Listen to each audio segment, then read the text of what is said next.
ایفیزیا کا مطلب ہے کہ آپ کا ایک پراپر فیز نہیں ہے، آپ ایک ریگولر فیز کے تھرو نہیں جا رہے ہیں، مطلب ایک ردم نہیں ہے آپ کے پاس. اب یہ ردم کا یہاں پر کیا تھا؟ آپ کے برین میں دو امپورٹنٹ پورشنس کون کون سے؟ ایک آپ کا جو فرنٹل لوب ہے اور ایک آپ کا پیرائٹل لوب ہے.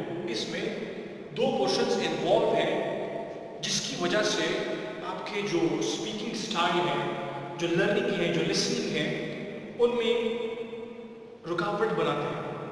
اگر یہ ڈسٹرب ہو جائے، یہ رکاوٹیں کیسی ہوگی؟ دو ہوتی ہیں. The very first Broca's and second is Wernicke's. ابھی بروکاس ایریا اور ورنکیز ایریا ان کا پورشن کون کون سے ہیں؟ آپ کا جو فرنٹل پورشن ہے دیٹ از آف بروکاس، اس کو بولتے ہیں بروکاس ایریا.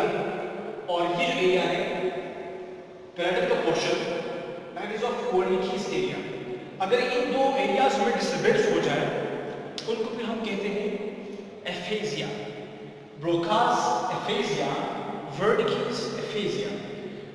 ہوتا کیا ہے ان کیس آف بروکاس ایفیزیا؟ اگر آپ کو بروکاس ایفیزیا ہو جائے اس میں ایک پرسن جو ہے وہ اسپیک بولنے میں اور رائٹ لکھنے میں اس کو مشکل ہوتی ہے، دقت ہوتی ہے. اینڈ سیکنڈ ورنکیز، یہ بول تو سکتا ہے، اسپیچ کر سکتا ہے، لیکن اس بولنے میں وہ بہت ہی فلوئنٹ ہوتا ہے، مطلب مسلسل بول سکتا ہے لیکن میننگ لیس بولتا ہے. اس کو پتہ نہیں ہوتا کہ ابھی کیا بول رہا.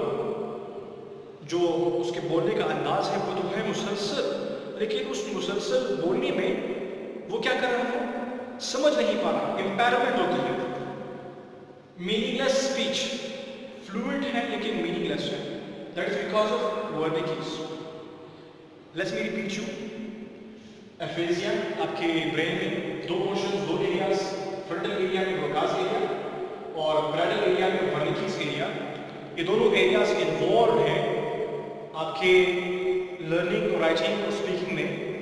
اگر ان میں ڈسٹربنس ہوتی ہے اس کو ہم ایفیزیا کہتے ہیں. بروکاس ایفیزیا، اس میں کیا ہوتا ہے؟ Broca's aphasia a person feels difficulty to speak and write، جو پرسپشن ہے لینگویج کی.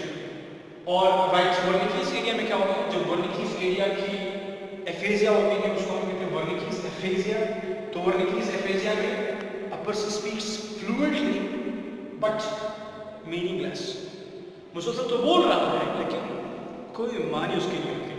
So just we have two areas and two aphasia. Broca's area, Broca's aphasia, Wernicke's area, Wernicke's aphasia. So that's all.